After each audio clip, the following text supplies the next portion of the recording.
कक्षा 12 के विद्यार्थी, आपका चैप्टर नंबर 6 है विद्युत चुंबकीय प्रेरण।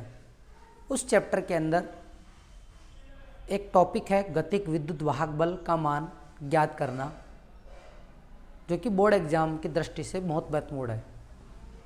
तो उसी को मैं यहाँ पर एक्सप्लेन करने वाला हूँ। तो अगर आपको ये समझना है तो आप ये वीडियो पूरा कंटिन्यू देखना, आपको गतिक विद्युत वाहक बल का मान ज्ञात करना आ जाएगा। तो गतिक विद्युत वाहक बल, जिसे इंग्लिश में अपन कह सकते हैं कि किसी मूव होने की वजह से उत्पन्न हुआ, ये किसी की गति करने से, तो गतिक विद्युत वाहक बल। विद्युत वाहक बल के बारे में हमने पढ़ा था सेल में। जो सेलों की जो वोल्टता होती है उसे अपन विद्युत वाहक बल बोलते हैं। यानी जब अपन सेल को उपयोग में नहीं लेते हैं तब उसकी जो वोल्टता होती है वो सेल का विद्युत वाहक बल कहलाती है। हम यहाँ पर बात कर रहे हैं गतिक विद्युत वाहक बल। तो गतिक विद्युत वाहक बल को समझने से पहले फैराडे का दूसरा नियम होता है E बराबर माइनस का डी फाई बी बटा डी टी। यहाँ पर ये जो माइनस का चिन्ह होता है वो लेंज के नियम को दर्शाता है। लेंज के नियम को दर्शाता है। अब लेंज का नियम क्या कहता है कि जिस थाली में खाएगा उसी थाली में छेद करेगा, यानी विरोध करता है। क्या करता है? विरोध। जिसके कारण उत्पत्ति हुई है उसी का क्या करता है? विरोध करता है। तो ये फैराडे का दूसरा नियम इसके अंदर काम आने वाला है। इसके अलावा आप लोगों को चुंबकीय फ्लक्स का सूत्र पता होना चाहिए, फाई बी का। फाई बी बराबर होता है B vector dot D S vector, यानी चुंबकीय क्षेत्र और क्षेत्रफल सदिश का डॉट प्रोडक्ट होता है। तो फाई बी बराबर होता है B vector dot D S vector. अगर अपन अल्पांश से निर्गत फ्लक्स लेते हैं तो उसे अपन डी फाई बी बराबर V vector dot D S vector लिख सकते हैं। तो हमें एक सूत्र तो ये पता होना चाहिए। अब ये फैराडे का दूसरा नियम ये कहना चाहता है कि अगर किसी कुंडली में लगातार समय के साथ चुंबकीय फ्लक्स के मान में परिवर्तन होता है तो उस कुंडली के अंदर प्रेरित विद्युत वाहक बल उत्पन्न हो जाता है, जिसे अपन इस ई से लिखते हैं। इस ई से लिखते हैं। तो देखो कैसे। तो गतिक विद्युत वाहक बल का व्यंजक प्राप्त करने के लिए हम मानते हैं कि कागज के तल के लंबवत अंदर की ओर एक चुंबकीय क्षेत्र है। तो ये कागज के तल के लंबवत अंदर की ओर क्या है? एक चुंबकीय क्षेत्र है। देखो, और आप लोगों को बता भी रखा होगा कि ये जो क्रॉस का निशान होता है वो ये बताता है कि तीर अंदर की ओर जा रहा है। अंदर आपको फिर तीर का वो निशान, तो ये क्रॉस हो गया। और अगर बाहर की ओर आता तो डॉट बताते, बाहर की ओर आता तो क्या बताते? डॉट। यानी अब आप मान लो कि चुंबकीय क्षेत्र इसके अंदर जा रहा है, ऐसे ऐसे जा रहा है, ऐसे जा रहा है। इसके अंदर हम एक आयताकार कुंडली रख देते हैं, एक आयताकार कुंडली रख देते हैं, ये आयताकार कुंडली। और इस आयताकार कुंडली का एक हिस्सा जो रहता है वो गतिमान होता है, उसको अपन पी क्यू मान लेते हैं। ये पी क्यू है, ये पी क्यू, ये गतिमान है। और ये एल लंबाई का है, स्मॉल एल लंबाई का है, और ये गतिमान है। हम इस पी क्यू वाले हिस्से को हम क्या करते हैं? गति करवाते हैं, बाईं तरफ गति करवाते हैं। हमारा हाथ ये रहा बायां, तो हम बाईं तरफ गति करवाते हैं, और बाईं तरफ भी गति करवाते हैं। कितने वेग से? वी वेग से।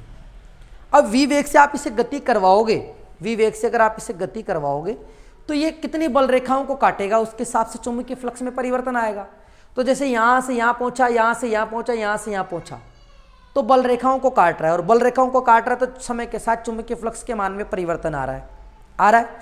तो हमने ये माना कि ये डेल्टा टी समय के अंदर, डेल्टा टी समय में डेल्टा एक्स दूरी तय करता है। डेल्टा एक्स दूरी बोल सकते हो या फिर विस्थापन तय करता है। डेल्टा एक्स विस्थापन तय करता है। तो यहां से लेकर ये यहां तक पहुंचा, यहां तक पहुंचा तो इसने कितना विस्थापन तय कर लिया? Delta x. डेल्टा एक्स विस्थापन तय कर लिया कितने समय में? डेल्टा टी में। अगर कोई वस्तु डेल्टा एक्स विस्थापन तय करती है डेल्टा टी समय में, तो विस्थापन बटा समय को अपन क्या लिखते हैं? वेग लिखते हैं। क्या लिखते हैं अपन? वेग। तो डेल्टा एक्स बटा डेल्टा टी को अपन क्या लिख देंगे यहाँ पे? वेग। अगर मैं कह दूं कि समय का मान बहुत ही छोटा है, बहुत ही zero and tends to zero, तो आप इसे डी एक्स बटा डी टी भी लिख सकते हो, और ये हो जाता है वेग। ये बात आपको पता होनी चाहिए। अब हमने देखा कि वी वेग से अगर इसको अपन गति करवा रहे थे, डेल्टा एक्स विस्थापित करवाया डेल्टा टी समय में, तो चुंबकीय फ्लक्स के मान में परिवर्तन आया। तो चुंबकीय फ्लक्स आया कितना? चुंबकीय फ्लक्स आया कितना? हमें फाई बी का मान ज्ञात करना है। और फाई बी का मान मैंने आपको बताया कि B vector dot D S vector होता है। इस स्थिति में आप देखोगे अगर डॉट प्रोडक्ट को हटाएं अपन, तो यहाँ पे कोस थीटा आएगा, कितना आएगा, कोस थीटा।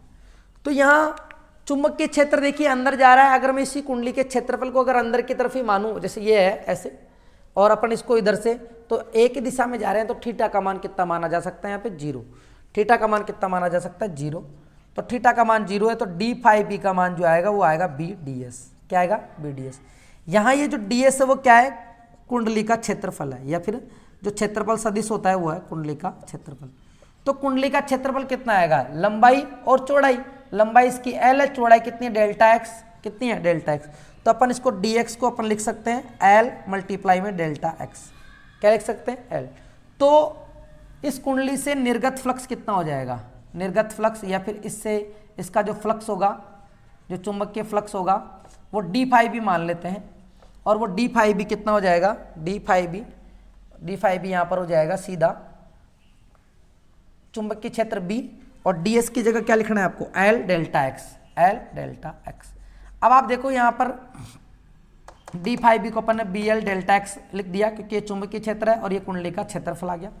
तो डी फाई बी का मान अब आपको क्या करना है, फेराडे के दूसरे नियम में उठा के रखना है। तो फेराडे का दूसरा नियम ये रहा, तो डी फाई बी का मान उठा के रखेंगे। उठा के क्या अपन यहाँ पे सूत्र लिख देते हैं, माइनस का डी फाई बी बटा डी टी, ठीक है। तो E बराबर माइनस डी फाई बी का मान। अब आप एक बताओ, अगर यहाँ पर भी डी लिखा हुआ तो डेल्टा को भी अपन डी लिख सकते हैं। चलो यहाँ लिख देते हैं minus B L delta X बटा में डी टी, बटा में क्या आ गया, डी टी। तो ई बराबर यहाँ पे एक बात हमें ध्यान रखनी है, यहाँ पर हमने क्षेत्रफल सदिश जो है अंदर की तरफ नहीं लेना है, हमें क्षेत्रफल सदिश जो लेना है वो क्या लेना है, चुंबकीय क्षेत्र इधर जा रहा है, और अगर कुंडली को अपन ऐसे गति करा रहे हैं तो क्षेत्रफल सदिश इधर जाएगा, तो यानी बाहर की तरफ आएगा। यानी ये मान लो ये जो मार्कर है ये तो चुंबकीय क्षेत्र को बता रहा है, और ये इसके क्षेत्रफल सदिश को, तो इसका मतलब 180 डिग्री का कोण बनेगा। 180 डिग्री का कितना बनेगा, यहाँ पे 180 डिग्री का कोण बनेगा, 180 डिग्री का कोण बनेगा। और 180 डिग्री का कोण बनेगा तो यहाँ पर आएगा माइनस कोस 180 का मान कितना होता है, कोस 180 मतलब पाई, और पाई का मान 180, पाई मतलब 180 और माइनस आएगा, तो माइनस का बी डी एक्स आएगा। कितना आएगा, माइनस का बी डी एक्स। तो यहाँ पर भी अपने को माइनस का बी एल डी एक्स लेना है, ये माइनस पहले ही से था, तो माइनस का B L D X, B L delta X बोल देते हैं अभी। माइनस माइनस क्या हो जाएगा, प्लस, तो ये हो जाएगा बी एल डेल्टा एक्स बटा डी टी। चाहे डी टी बोलो डेल्टा बोलो, अभी मैंने बोला था डी एक्स बटा डी टी को अपन क्या लिखते हैं, वेग। तो ई बराबर हो जाएगा बी एल डेल्टा एक्स बटा डेल्टा टी को अपन क्या लिख देंगे, वेग। तो ई बराबर आ जाएगा बी एल बी। ई बराबर क्या आ जाएगा, बी एल बी। बी यहाँ पर चुंबकीय क्षेत्र, एल इस चालक छड़ की लंबाई, यानी इसके अंदर कुंडली के अंदर जो है उसको अपन गति करवा रहे हैं, और वी इसका वेग है। तो बी एल बी जो है वो गतिक विद्युत भाग बल आ गया।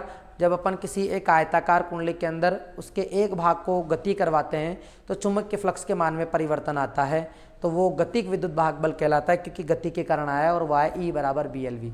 इसी की सहायता से हम और दो डेरिवेशन कंप्लीट करते हैं, जैसे समचुंबकीय क्षेत्र में किसी धातु के छड़ को घूर्णन गति कराने पर प्रेरित विद्युत भाग बल, या फिर शक्ति के कारण, तो वो अपन जानेंगे नेक्स्ट वीडियो में। अभी तक के लिए इतना ही, और उम्मीद है आप लोगों को समझ में आ गया होगा।